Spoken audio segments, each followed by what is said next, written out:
Muy buenas, queridos estudiantes.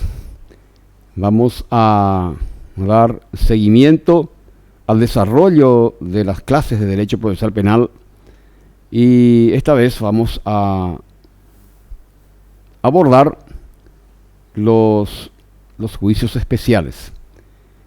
Hemos culminado los juicios ordinarios, ahora vamos a entrar en los juicios especiales, que son no menos importantes también porque en un momento dado en la profesión vamos a estar trabajando en estas cosas, o en un momento dado ustedes van a tener que estudiar esto para que puedan rendir bien, pero eso es secundario.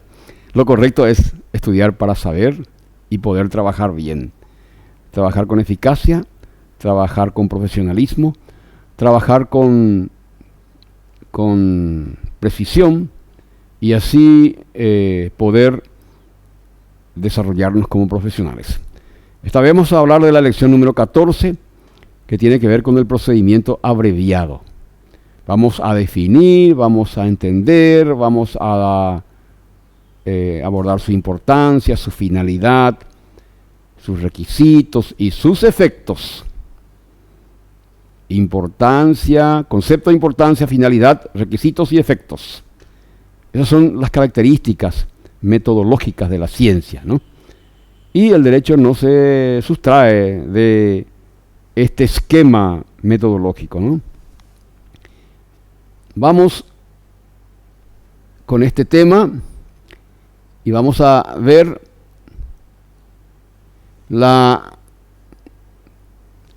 el contenido de esta unidad, ¿eh? Concepto, importancia, finalidad, requisitos, trámites del juicio y también efectos, ¿eh? Bueno, vamos por el primero, que es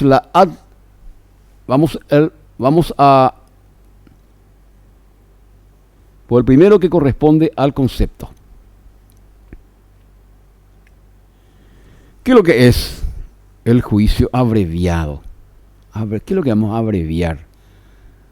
Y antes de definir vamos a entender las palabras, ¿eh? Juicio es un trámite procesal. Abreviado es que esto se acorta.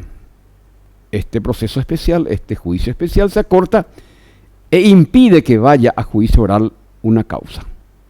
En vez de ir todas las causas a juicio oral y público, ustedes se acuerdan que tenemos ciertos trámites procesales que tanto en la etapa investigativa o en la etapa intermedia se llegan a resolver para evitar el congestionamiento, la agrupación así muy pronunciada de asuntos, y que eso hace que se ralentice. Ralentizar quiere decir que tiene que ver con pierde eficacia en cuanto al trámite de progreso de una determinada acción, porque si vamos a hacer que todos los casos que se presentan en un juicio penal se deban resolver en el juicio oral y público, eso va a generar un congestionamiento de los casos. En juicio oral solamente van los casos importantes, no porque los otros casos no sean importantes, sino por la intensidad penal que le depara a un tema procesal penal. Entonces, eso sí, van al juicio oral. Los otros, que son delitos para abajo, porque ustedes saben que existen dos grandes clasificaciones, delitos y crímenes. Crímenes son aquellos hechos punibles que, así, convencionalmente se determinan que superan los 5 años de pena carcelaria. Y delitos son aquellos hechos punibles que son 5 para abajo, de 6 meses hasta 5 años. Entonces, muchos de los hechos punibles se deben resolver o arreglar a través de las salidas alternativas que dan los institutos procesales que hemos ya estudiado: suspensión condicional del procedimiento, criterio de oportunidad, desestimación, archivo fiscal, sobreseimiento definitivo, sobreseimiento provisional. Y también está este caso que estamos estudiando ahora, que tiene que ver con la aplicación del juicio abreviado. Son salidas alternativas ¿a qué? Al procedimiento que deben ser resueltos en el juicio oral y público. En vez de ir a juicio oral y público, se resuelve por esta vía que es mucho más rápido y de una respuesta procesal penal efectiva y generalmente satisfactorias, una respuesta satisfactoria procesalmente para las partes, tanto para el fiscal que representa a la sociedad, a la querella adhesiva y a la víctima, pero tiene sus requisitos. Entonces vamos a definir lo que es el juicio abreviado, que está regulado en el artículo 420 para adelante del Código Procesal Penal y tiene que ver con los procesos especiales. Y le voy a dar un ejemplo. Supongamos que una persona es sorprendida hurtando cosas, un delito patrimonial, hurtando cosas, y se lo sorprende en carácter de flagrancia, es decir, con la mano en la masa, como se dice entre comillas, cuando es flagrancia.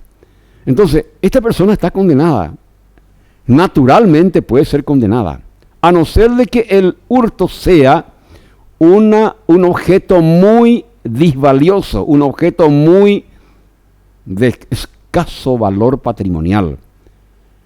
Puede estar hurtando una computadora, puede estar hurtando un cuadro, puede estar hurtando, así, hurto estoy diciendo, no digo hurto agravado. Hurto agravado es cuando se entra con llave falsa, cuando se escala un muro, se entra en la casa ajena, cuando se rompe puertas. Eso es un hurto agravado.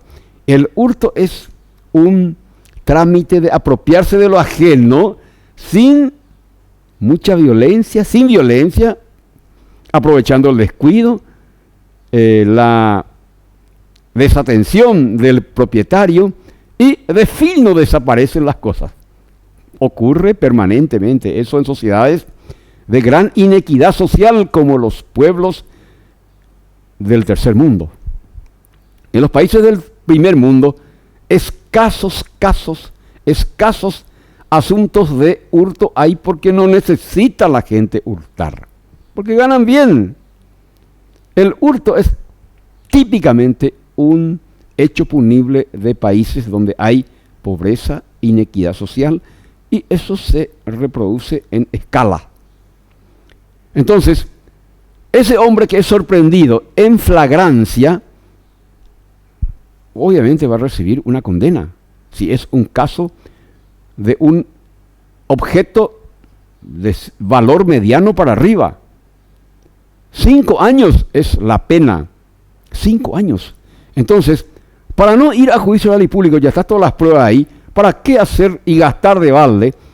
Hacerle gastar al Estado, hacerle gastar a todas las partes y distraer de los casos más importantes al fiscal para ir a un juicio oral y público. Entonces, se opta por una salida de carácter así, auxiliar. ¿Se le condena? Claro que se le condena, pero a una pena menor. El juicio abreviado sobreviene siempre una pena o una absolución, si no dan las condiciones. Entonces, el juicio abreviado es justamente eso, para casos de hechos punibles que están claramente ya resueltos por las pruebas y especialmente se dan en casos de flagrancia o en casos en que el hecho punible permite hacer eso. Vamos a ver los requisitos después. Entonces, el juicio abreviado es un juicio especial creado por la política criminal moderna e inserto en el proceso penal del Código Procesal Penal paraguayo, que permite que una persona sea sometida y reciba el beneficio de esta salida, de modo a que no vaya a cumplir una pena que es establecida en la pena máxima, que es 5 años. Puede ser 3, puede ser 2, puede ser 3 años y medio. Se llega a un acuerdo con el fiscal y el imputado acepta con su defensor esta salida y digamos que ahorra menos cantidad de tiempo en la penitenciaría. En síntesis, eso. Trámite procesal, instituto procesal, proveniente de la política criminal e inserto en el Código Procesal Penal, en el 420 para adelante, con la finalidad de, digamos que tiene la posibilidad de que el imputado ahorre y vaya menos tiempo en el instituto penitenciario para pagar su responsabilidad por este hecho cometido. Entonces, ¿qué importancia tiene? Y la importancia es que es una recomendación determinada por la política criminal moderna y que tiene este instituto procesal penal.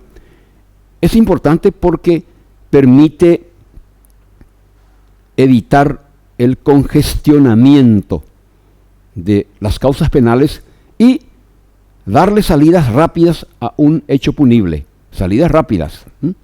La finalidad precisa es la de evitar que una persona vaya el tiempo máximo establecido en el hecho punible previsto en el Código Penal. Entonces, disminuye. Entonces, la finalidad es práctica para el Estado que evita congestionamiento. La finalidad es práctica para el imputado porque disminuye la aplicación de hechos punibles, aplicación de penas penitenciarias más elevadas. Requisitos, vamos a ver, trámite del juicio y ya hemos también hablado de la finalidad. Está inserto dentro, ya vimos la finalidad, es evitar que los procesos se congestionen y evitar que una persona vaya a un tiempo largo de 5 años, si es pena máxima de hurto, por ejemplo, que vaya a... hay muchos tipos de delictivos que hasta 5 años, no solamente hurto, sino otros más. Entonces, estafa, por ejemplo, puede aplicarse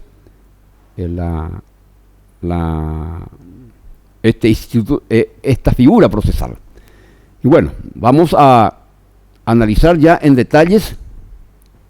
Admisibilidad 420. Requisitos. Hasta la audiencia preliminar se podrá proponer la aplicación del procedimiento abreviado cuando, ahí están los requisitos, cuando se trata de un hecho punible que tenga previsto una pena máxima inferior a 5 años o una sanción no privativa de libertad. Primer requisito, 5 años para abajo. Segundo, cuando el imputado admita el hecho que se le atribuye y consienta la aplicación de este procedimiento. Es decir, él tiene que admitir el hecho, porque hay flagrancia. Él no puede escaparse de un caso así de flagrancia. Entonces, él, si admite, entonces, el hecho, admitir el hecho no quiere decir asumir plenamente la culpabilidad. Admitir el hecho es una categoría menos de la culpabilidad, porque se puede analizar otras cuestiones. Por ejemplo, admite el hecho de un hurto de un ventilador que se vende ahí de 200.000 guaraníes, o una plancha o 3 kilos de carne, o un paquete de arroz. Admite el hecho, pero espera un ratito. Robar arroz no es un caso típico de delito hecho punible generado por necesidad y por miseria extrema. ¿Se dan cuenta? Admite el hecho, pero puede derivar este caso en un criterio de oportunidad. Quizás no se le aplique juicio abreviado, sino puede ser un caso de aplicación del artículo 19 que permite que el fiscal deje de perseguirle penalmente a una persona que ha hurtado alimentos para comer. A ese tipo de hecho punible se le denomina hecho punible famélico, es decir, por hambre. Entonces, esas son las salidas alternativas que plantea la política criminal moderna, que recomendó a todos los países del mundo, y Paraguay también adoptó institutos procesales de esta naturaleza. Antes no existía, 98 para abajo, jamás existía estas salidas que imponen interesantes variables que impide que vaya a un juicio oral y público y que vaya a purgar por años. Entonces, la pena, ¿se entiende? Entonces, el segundo, el imputado admite el hecho que se le atribuye y consienta la aplicación de este procedimiento. Admite el hecho y consiente la aplicación de este procedimiento. Y el defensor acredite con su firma que el imputado ha prestado su consentimiento libremente. Un requisito esencial que él puede admitir. Él puede admitir el hecho y, mejor dicho, reconoce el hecho y admite el procedimiento, pero su defensor se niega, entonces no hay posibilidad. No hay posibilidad.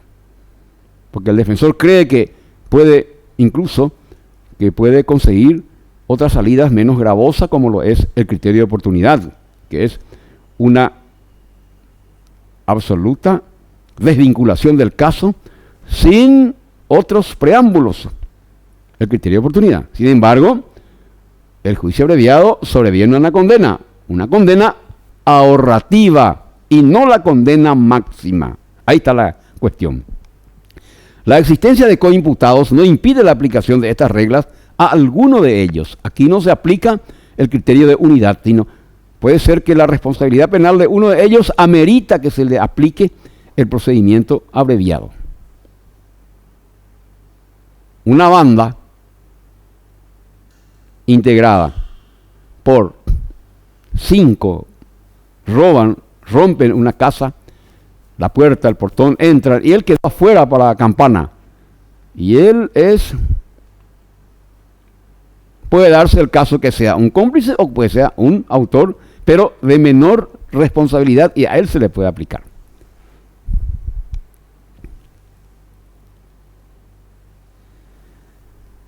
Trámite del juicio, materia de decisión. El Ministerio Público, el querellante y el imputado conjuntamente o por separado presentarán un escrito acreditando los preceptos aplicables y sus pretensiones fundadas, además de los requisitos previstos en este artículo.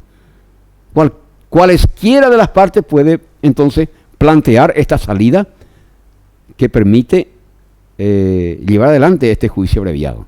Tanto el Ministerio Público, la defensa o la querella pueden presentar este pedido, la aplicación de este instituto procesal penal, acreditando qué cosa, los criterios legales o los preceptos legales aplicables. ¿Dónde están los preceptos legales aplicables? En el 420, en los requisitos. Es muy sencillo. Alcance, impugnación. Es decir, finalidad estamos hablando. El juez oirá al imputado y dictará la resolución una vez que se presente el escrito o el pedido verbal de la aplicación del juicio abreviado por las partes, tanto querellante o defensa o fiscal. El juez va a oír al imputado, le va a oír al imputado. Y ahí el imputado dice, sí acepto lo ocurrido, acepto el hecho y acepto también el procedimiento que se va a aplicar. Y luego de que el juez escuche eso, dictará la resolución que corresponda previa audiencia a la víctima o al querellante. Otro requisito más. Claro que en los requisitos ya tiene que estar bajo acuerdo, pero debe oír también a la víctima o al querellante. ¿Para qué le oye al imputado, a la víctima o al querellante? Para constatar y cerciorarse el juez de que hay acuerdo entre las partes para que se pueda aplicar este instituto procesal penal que permite, ¿qué cosa? Ahorrar pena de cárcel para el autor. Si condena, la pena impuesta no podrá superar la requerida por los acusadores. Otro requisito, si condena no puede superar la pena impuesta o requerida por los acusadores. El querellante pidió 4 años, el fiscal pidió 2 años. Probablemente se va a inclinar el juez y la defensa va a explotar eso, que el fiscal pidió 2 años. Y nadie va a 2 años en la cárcel, pero este hombre queda manchado para siempre.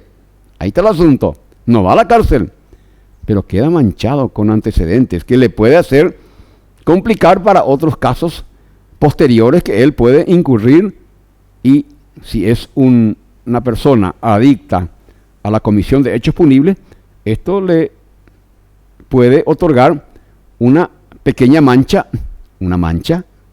en su hoja de vida, y esto le puede complicar para el próximo hecho punible, y eso va como agravante, porque queda como antecedente. Puede pedir 4 años, puede pedir 2, puede decir. La sentencia contendrá los requisitos previstos en este código, aunque de un modo sucinto, y será apelable. ¿Quién va a apelar? La defensa no va a apelar. Puede apelar la querella. Porque la querella pidió 4 o 3 años y medio. Y va a ser la sala de apelaciones en lo penal quien va a decidir finalmente cómo se va a aplicar. Porque si pidió 3 años y medio y le confirmó la Cámara de Apelación o la Sala de Apelación en 3, va a ir 1 año más. Va a ir 2 años a la cárcel este señor. No le salió, entonces le va a salir el tiro ya sabemos por dónde, por la culata, como se dice. Entonces, sigue habiendo elementos de requisitos para este asunto y el alcance de la aplicación. Pero generalmente las partes van en la práctica, cómo funciona esto, van ya con un acuerdo previsto. Ya no hay discusiones mayores porque se aplica estrictamente lo que dice el 420. El defensor acredite con su firma que el imputado ha prestado su consentimiento libremente. El imputado admita el hecho que se le atribuye y consienta la aplicación del procedimiento. Y ahí ya, generalmente en la audiencia, ya uno y las partes van con un acuerdo previo ya. Pedí 3 años fiscal, o pedí 2 años. Entonces mi cliente no va a la cárcel. O va a salir enseguida. Entonces, ya hay un acuerdo tácito antes de la audiencia, después de ser oído y después ser oído al imputado y después de ser oído a la víctima y la querella. Entonces el juez está obligado a ¿qué? El juez no puede superar la pena impuesta por los acusadores. El fiscal pidió 2 y la querella pidió 2 años y medio. Epa. ¿Por quién se va a inclinar? El tribunal. Y el tribunal tiene la libertad de inclinarse por el fiscal o la querella. Si sale por la querella, le salió un poco mal ahí a nuestro imputado. Va a ir entonces a la cárcel. Un poco, pero va a ir. Estamos desglosando el 421 en diversos trechos. ¿Se puede apelar? Claro que se puede apelar. Cualquiera de las partes puede apelar la decisión tomada por el juez. Si el juez no admite la aplicación del procedimiento abreviado, emplazará al Ministerio Público para que continúe el procedimiento según el trámite ordinario. Ahí el juez no le convenció al juez el acuerdo llegado por las partes y rechaza. Alcance y efecto de los actos motivantes del requerimiento. En este caso, cuando el juez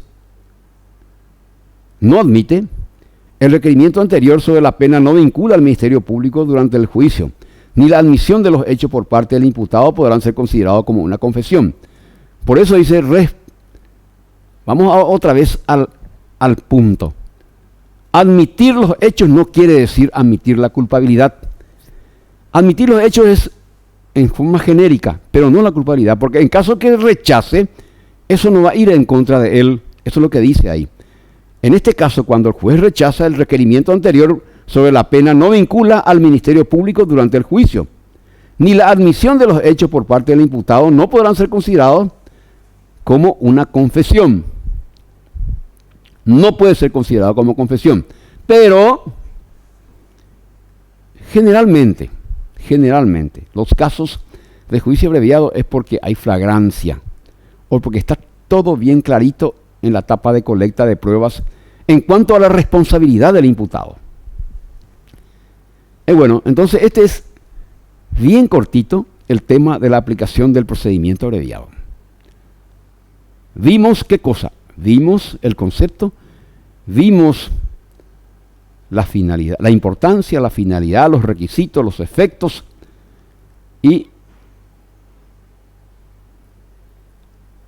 un instituto interesante que cumple acabadamente su propósito.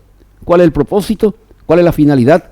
Impedir que los juicios penales se congestionen y con eso se dan salidas rápidas a los procedimientos penales. Entonces vamos por el siguiente, señores. Muy bien, con esta lección vamos a hacer un estudio, un análisis sobre otro procedimiento especial que tiene que ver con los juicios de acción penal privada. Muy importante porque esto es muy frecuente en una sociedad complicada como la nuestra, en donde las diferencias humanas se dan permanentemente y estas diferencias a veces se encabritan, se agudizan porque no se da la más mínima posibilidad de un entendimiento y se producen los choques de casos, choques de caracteres, choques de problemas y son hechos punibles menor a 2 años, pero lo suficientemente virosi como para quebrar y romper completamente las relaciones interpersonales. Y se dan casos en que imposible que se llegue a un acuerdo ni entendimiento porque se desataron situaciones de divergencias, de conflictos, de controversias irresolubles y por sobre todo imposibles de conciliarlos. Entonces las personas, los contendientes, ante la incapacidad de resolver sus diferencias, van cargados de odio, van a un juicio especial, a un juicio de acción penal privada, y vamos a ver cuáles son estos juicios de acción penal privada, que son muy frecuentes en los tribunales, y no son juicios fáciles, son juicios difíciles. Vamos por contenido, señores. ¿Qué contenido tiene? ¿Qué es una querella privada? Definición, importancia, finalidad, cómo se promueve, ante quién se presenta, qué tipos de delitos permiten que vayan a un juicio de acción penal privada o querella autónoma. Vamos a hablar de los auxilios judiciales que se pueden solicitar al juez por parte de los litigantes, la posibilidad de la conciliación y los trámites que permiten desarrollar este juicio. Una querella privada, ¿qué es? Y una querella privada es un hecho, mejor dicho, un hecho procesal o una situación procesal en donde se ventilan hechos punibles que están previstos como delitos y que están predeterminadas en el artículo 17 del Código Procesal Penal, que vamos a ver la lista que ya conocen ustedes, pero siempre es interesante volver a replantearlos permanentemente para que el aprendizaje sea efectivo y permita entenderlo bien para poder trabajar bien consecuentemente. ¿Qué importancia tiene? Y la importancia que tienen las querellas privadas es que son juicios que tienen especiales, que se desenvuelven una parte ante el juez penal de sentencia en forma, digamos, prejuicio oral y público, y que se puede ahí, incluso en esa etapa, se puede evitar llegar al juicio oral y público por el mecanismo de la conciliación. Pero cuando no hay conciliación, va a un juicio oral y público y sigue los mismos trámites de un juicio oral y público que ustedes ya conocen, sin variables, e inicia el mismo sistema. El juicio de acción penal privada o querella autónoma se realiza con los mismos contenidos de las subfases que ya hemos estudiado en un juicio oral y público. Entonces, ¿cuál es la finalidad? Es resolver una grave desaveniencia entre las partes por un tercero que es un juez, y que este juez va a aplicar la sentencia conforme a derecho. Este juez le va a otorgar quién tiene la razón y si hubo o no un quebrantamiento del bien jurídico protegido. Aquí se habla de bien jurídico protegido. Y vamos a ver la lista de los bienes jurídicos protegidos en el artículo 17. Es resolver por la vía del proceso, la finalidad es resolver por la vía del proceso una contienda interpersonal generada por haber violado uno de los elementos de los tipos penales que establece el artículo 17.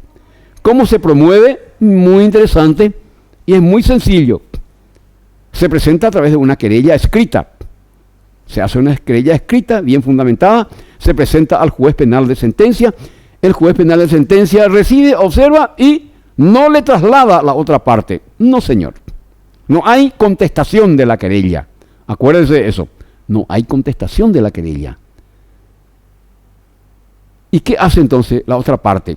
El juez recibe, verifica, analiza los componentes de admisibilidad, si cumple los requisitos establecidos por el Código Procesal Penal, y llama a una audiencia directamente de conciliación. Así nomás.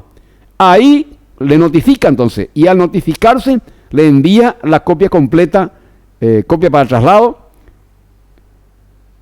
porque el original queda con el juez, la copia completa de la querella, y recibe la sorpresa, le da un sudor, le da rabia, le da una situación de incomodidad tremenda, porque recibe nada menos que una querella de acción penal privada, una querella autónoma está recibiendo. Socorro le pide el abogado y se va todo sudoroso, algunos lloran y este desgraciado o esta desgraciada, mire lo que me está haciendo.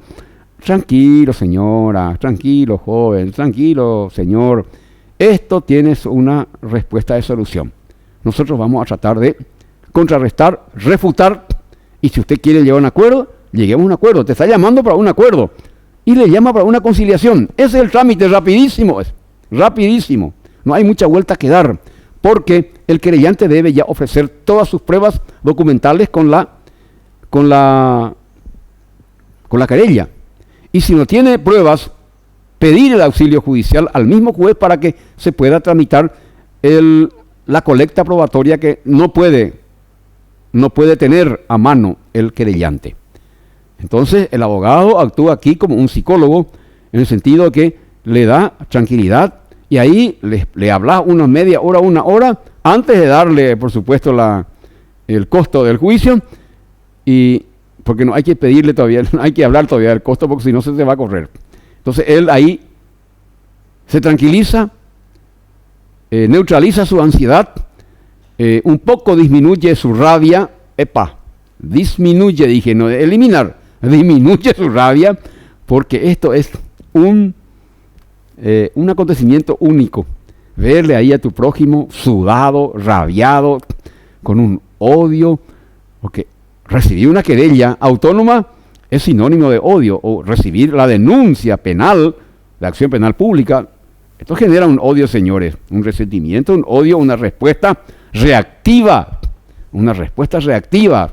pone todo en estado de tensión, todo el esquema de nuestra cuestión para responder a esta situación. ¿Ante quién se presenta? Y se presenta ante el juez penal de sentencia. Es decir, ante un tribunal unipersonal de sentencia. ¿Y quiénes son los tribunales? ¿Quiénes son los que integran los tribunales unipersonales de sentencia? Cuando hablamos de tribunal no quiere decir 3 personas o 3 jueces, señores. Tribunal no viene de 3 personas. Tribunal quiere decir tribuno. Y tribuno es un magistrado en el derecho romano. Por eso le dicen tribunal. Y los tribunales pueden ser unipersonales o pueden ser colegiados. Ahí entran 3 jueces en los juicios orales de acción penal pública. Pero en un juicio de acción penal privada es uno solo. Entonces se le denomina tribunal unipersonal. ¿Cómo? ¿Están exclusivamente para eso? No. Este grupo de jueces que atiende juicios orales y públicos son los mismos que tienen que ver con los juicios de acción penal pública o los juicios de acción penal privada. Por sorteo, entonces, cae en uno de ellos y él tiene que llevar adelante el juicio, este juicio especial que se llama querella privada o querella autónoma. ¿Cómo entonces se presenta? La querella tiene sus requisitos bien exigentes. No se puede hacer disparate. Algunos abogados que son malísimos, muchos, ya sabemos por qué, porque como hongo pululan las universidades cañiques ahí por ahí, que no estudian nada, absolutamente nada. Entonces presentan querellas extremadamente deficientes, exiguos, frágiles, deficientes estructuralmente, exiguos, cortitos. Querellas insustanciales, porque no está preparado. Aunque tenga un modelo, no puede él copiar exactamente, replicar el modelo, porque su cabeza generalmente no le permite. Y más todavía, si estudió tan deficientemente, no puede presentar una querella con una querella de peso. Cuando presenta una querella es prácticamente un desembarco en Normandía, señores. Una querella, una denuncia, una querella autónoma o una querella de acción penal privada, de acción penal pública, una querella adhesiva, son verdaderos desembarcos en Normandía. ¿Y a qué me estoy refiriendo cuando digo desembarco en Normandía? Y eso le dejo a ustedes para que investiguen. 1944, Normandía, Francia, se produce el desembarco militar, la operación militar más grande de la historia. 3 millones de soldados aliados, componentes de varios países que pelearon contra el tremendo eje del mal, nazi-fascista, imperialista, nazi Alemania, fascista Italia e imperialista Japón. En 1944 desembarcaron en 2-3 meses seguidos 3 millones de soldados para iniciar el proceso de derrota a la fuerza, al ejército alemán, a la Wehrmacht.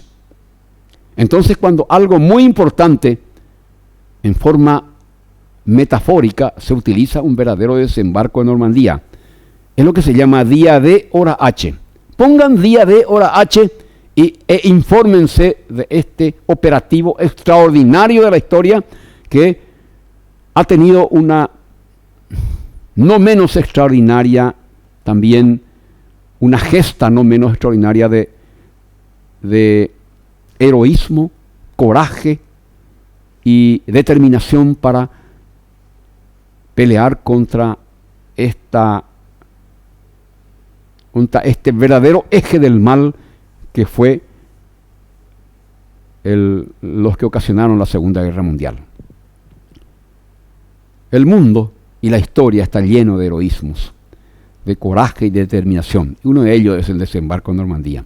Entonces, de modo a darle una expresión figurativa o metafórica, le dije que es muy importante preparar bien una querella autónoma, es muy importante preparar bien una querella adhesiva para que esto pueda tener sus efectos deseados en el proceso.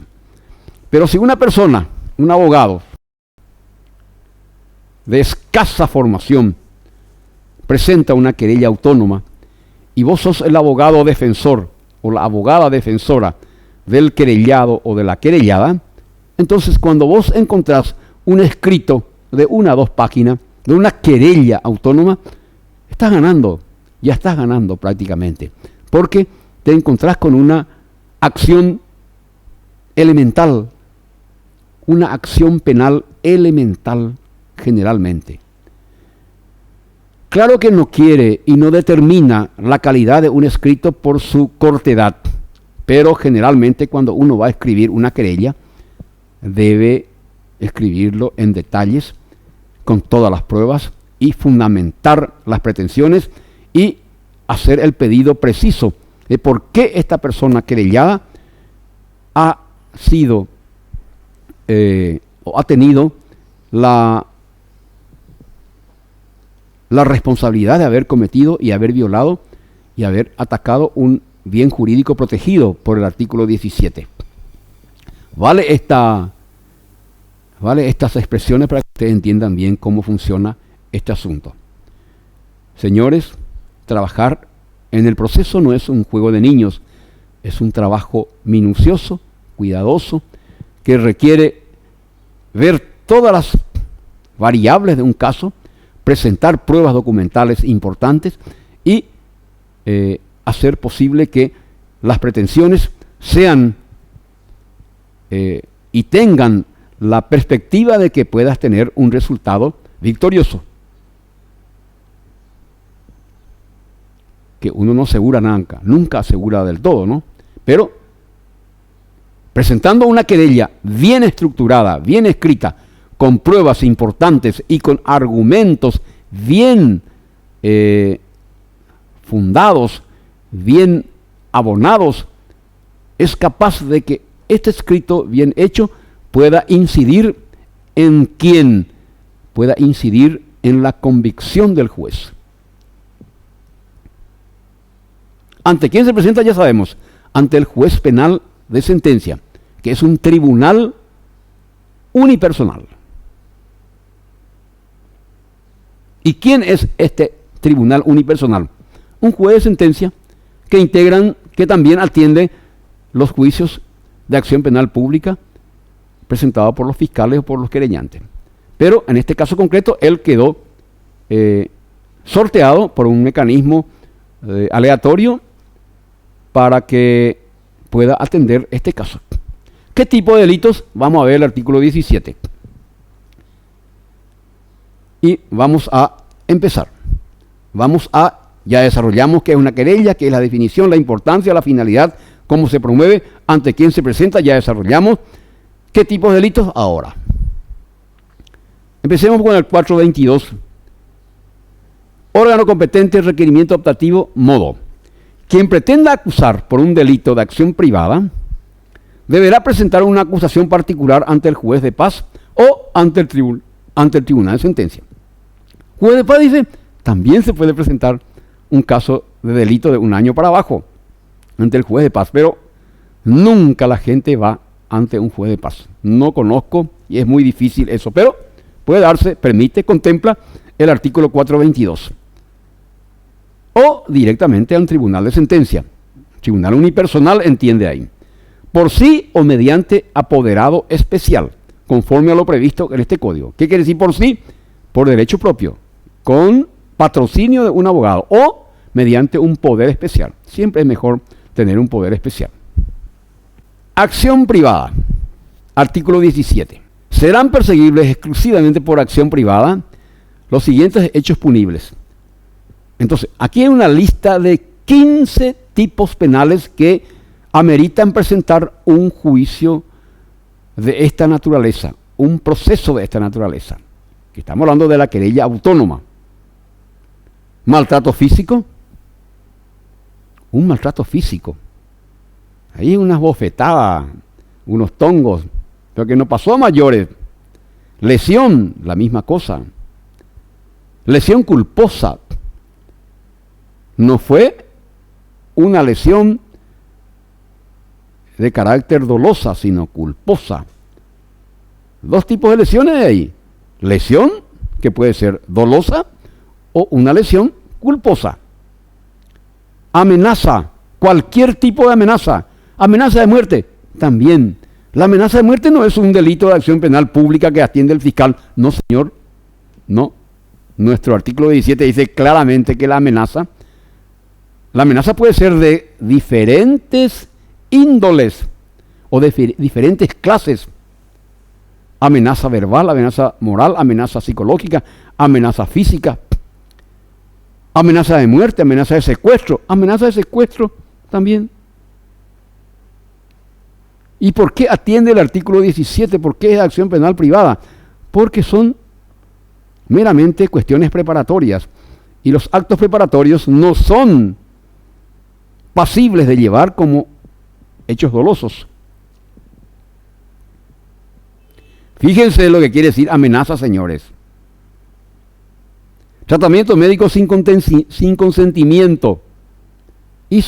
El médico actuó, realizó toda su labor, pero él no le avisó al paciente, el paciente no le dio consentimiento.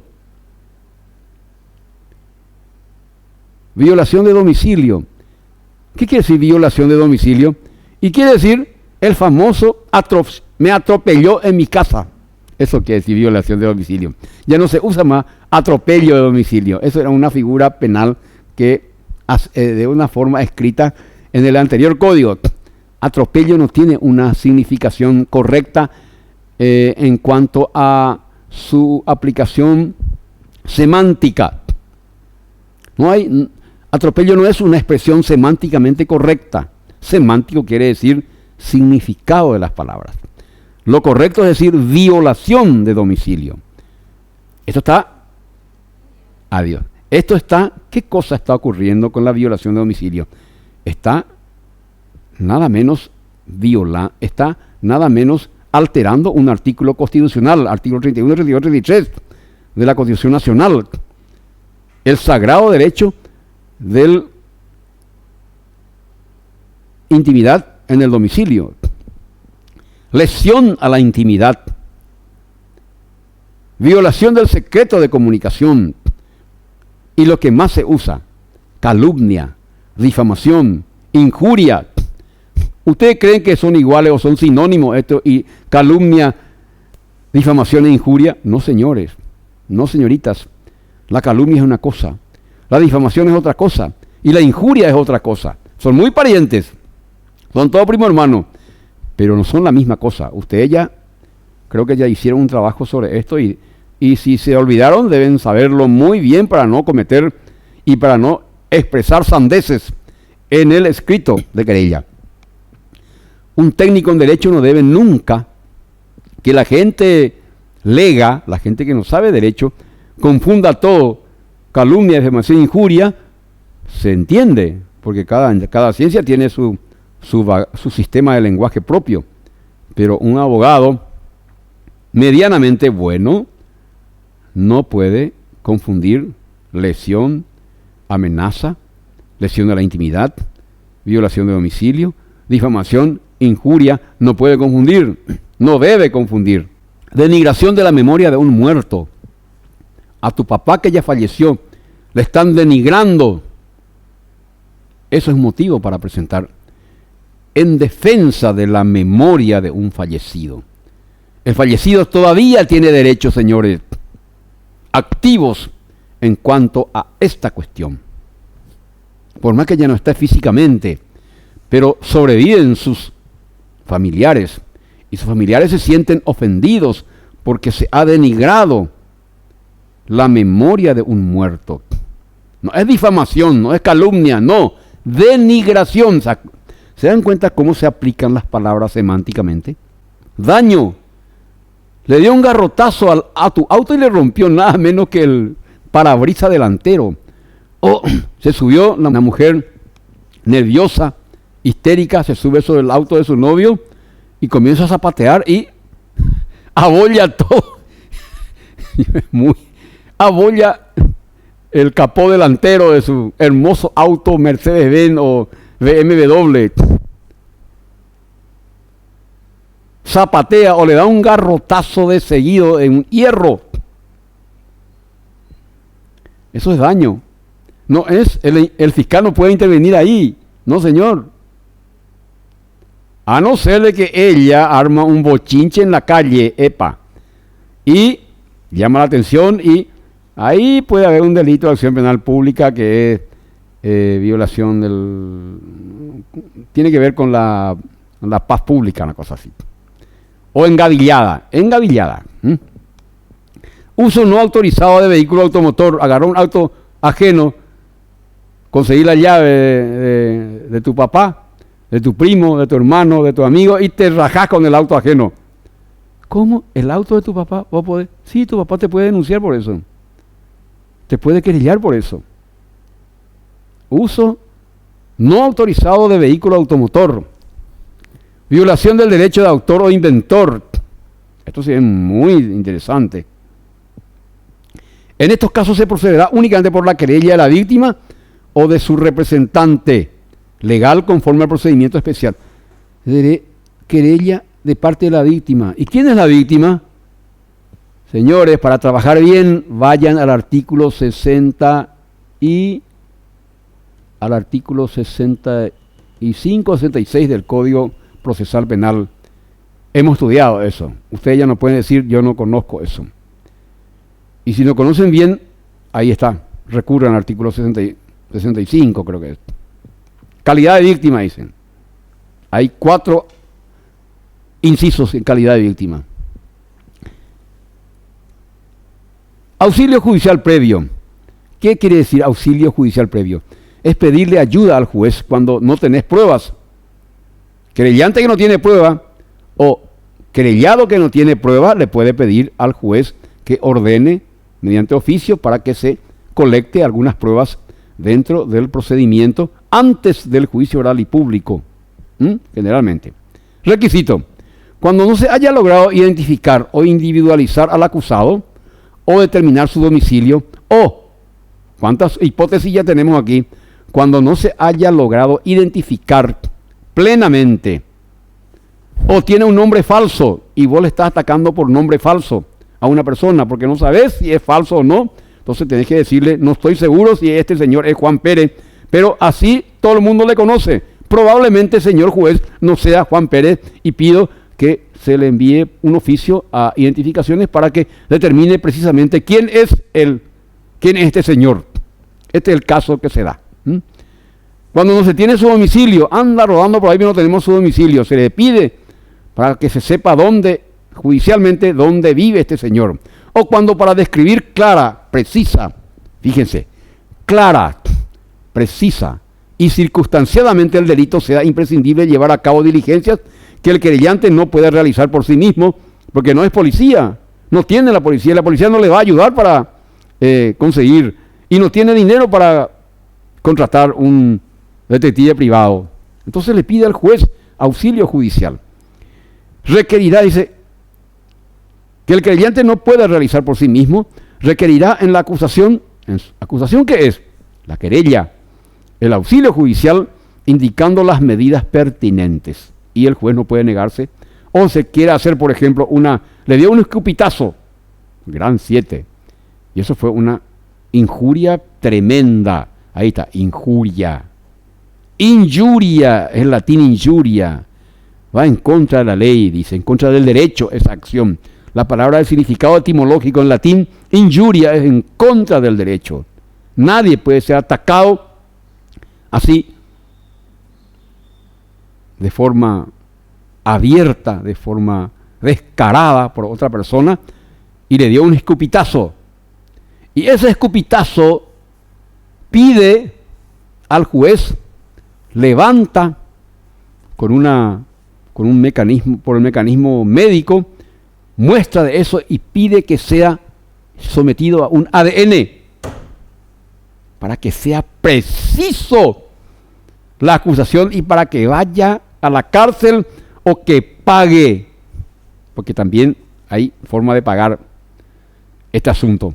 Entonces, para conseguir la prueba de conexión irrefutable, pide un ADN y el juez ordena que se haga un anticipo jurisdiccional de prueba. ¡Epa!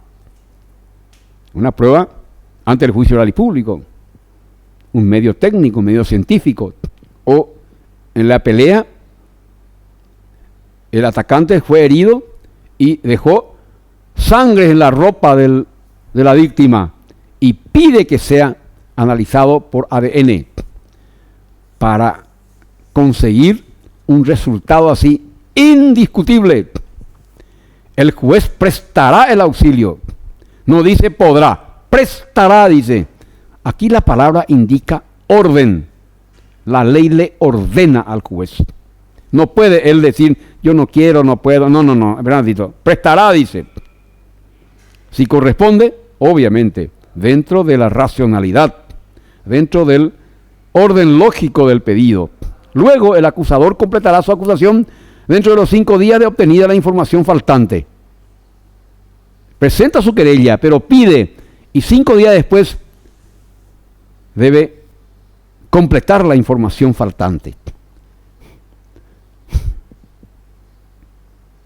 Cuando tenga la prueba, se entiende. 5 días después de tener la prueba, ojo, 5 días después de tener la prueba técnica científica del ADN.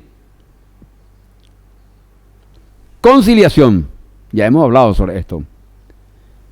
Admitida la querella, no tiene muchas vueltas este juicio. Admitida la querella,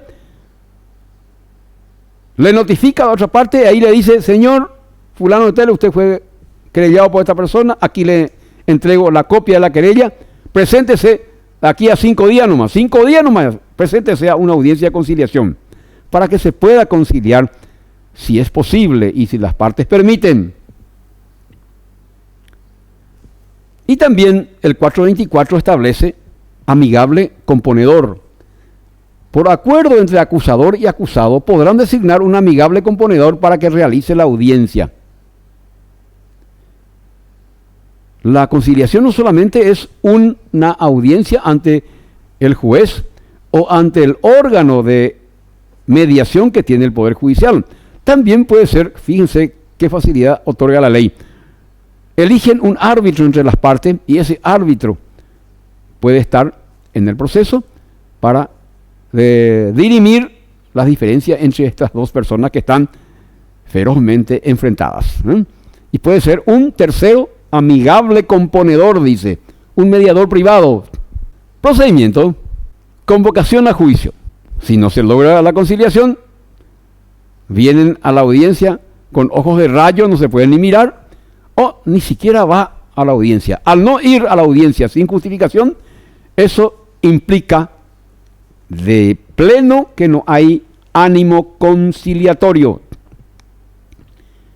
Si no se logra la conciliación, el juez convocará. Es muy difícil que haya conciliación, señores, porque el querellado se enoja tanto que le ha perturbado con una querella.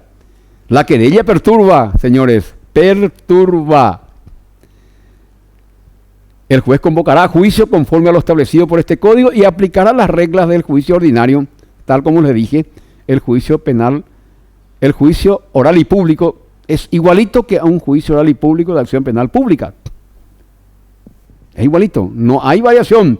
Todas las 9 subfases del juicio oral y público se utilizan y por eso este juicio es reñido.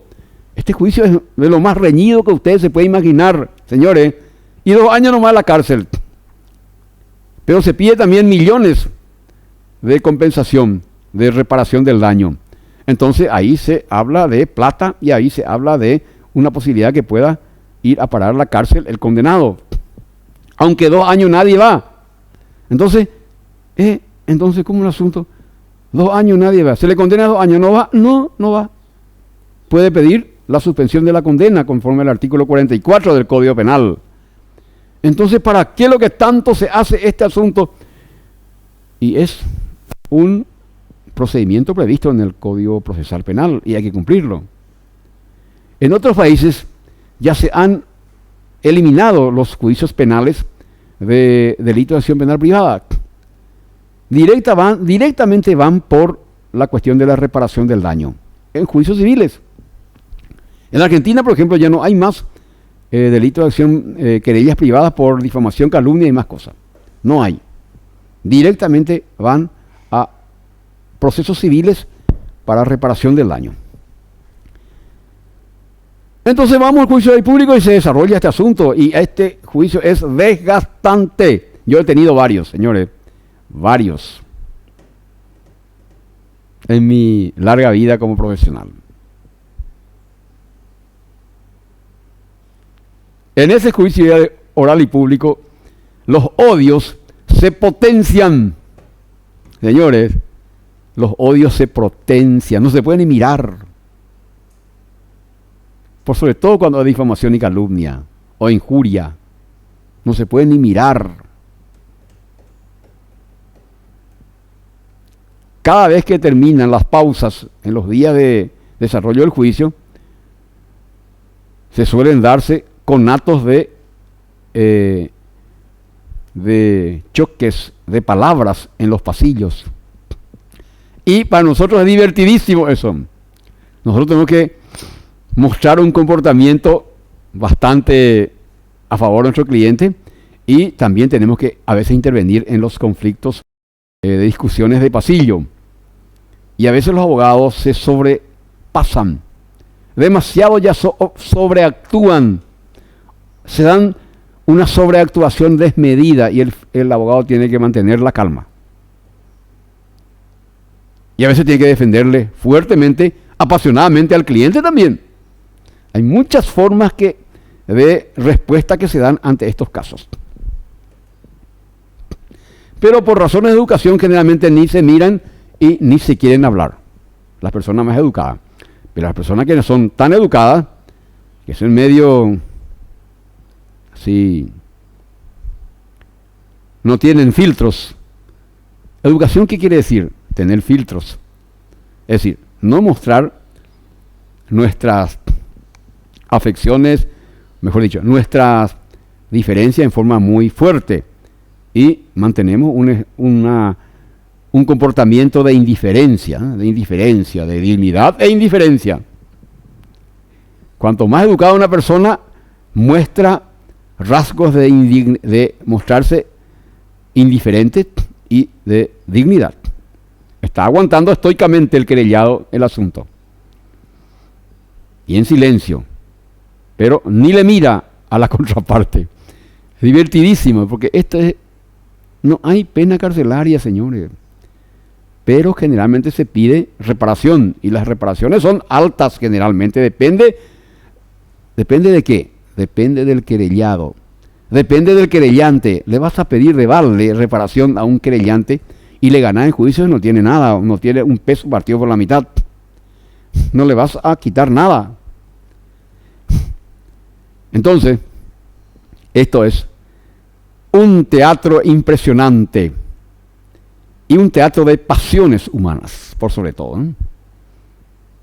De mujeres, de hombres que se sienten ofendidas, injuriadas, y que exigen reparación. Y el procedimiento resulta a veces no se consigue lo esperado, ¿eh? Voy a explicar después por qué. Ahora no hay tiempo. 426.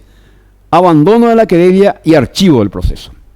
Además de los casos previstos en este código, se considerará abandonada la querella y se archivará el procedimiento cuando la expresión abandonada a la querella es un castigo. ¿A quién? A las partes.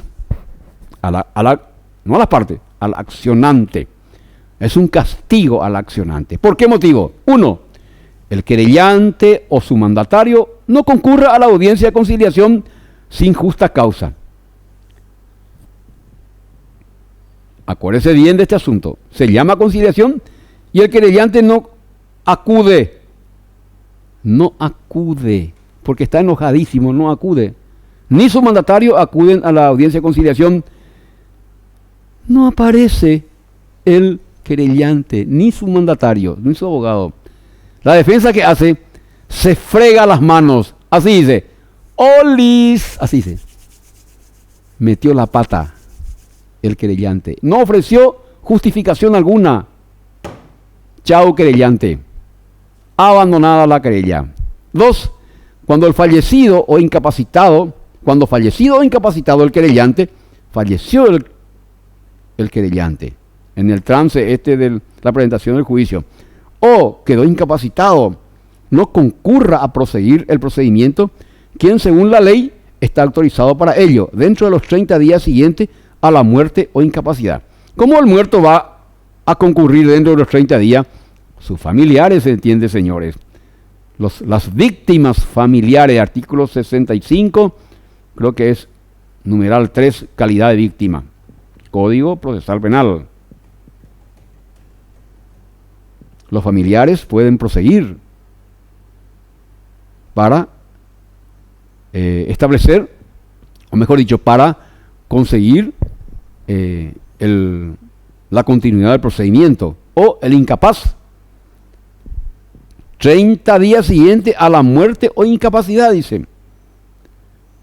Y se presentó, continuó 35 días después, abandonada la querella. 31 días después, abandonada la querella. ¿Y qué decía abandono? Tarjeta roja al querellante. Eso quiere decir abandono, es un castigo. Cuando vos ves abandono en el Código Procesal Penal, tenés que entender automáticamente que es un castigo a las partes, o en este caso al querellante. ¿Castigo de qué clase? Por negligencia y no cumplir lo que dice el Código Procesal Penal. Negligencia. ¿Negligencia qué quiere decir? No hacer lo que uno debe hacer. ¿Y qué es lo que uno tiene que hacer? Lo que dice el 426. Señores, esto es lo que hemos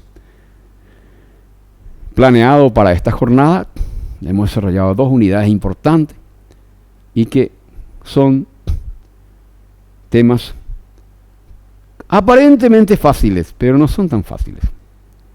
Hay que tener, cualquier juicio tiene su elemento de dificultad y debe ser atendido, realizado y llevado el juicio con sumo cuidado y leer permanentemente. Usted ya tiene la información precisa ahora. Les corresponde repitan este video, repitan la lectura tantas veces pueda, para que pueda, ¿qué cosa?